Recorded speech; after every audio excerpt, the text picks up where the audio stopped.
You ask Tiger to solve. This deals with linear equations with one unknown.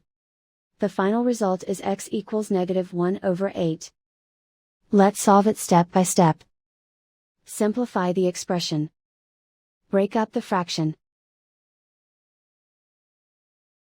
Find the greatest common factor of the numerator and denominator.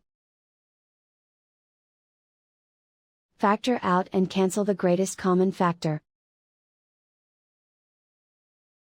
Isolate the x.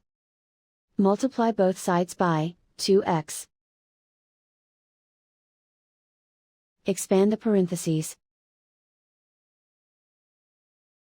Multiply the coefficients.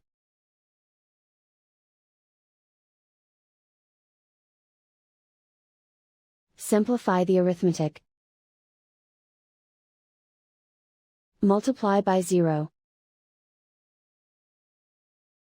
Group all constants on the right side of the equation.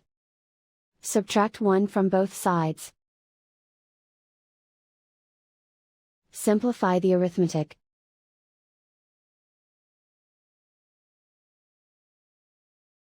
Isolate the x. Divide both sides by 8. Simplify the fraction. And so the final result is x equals -1/8.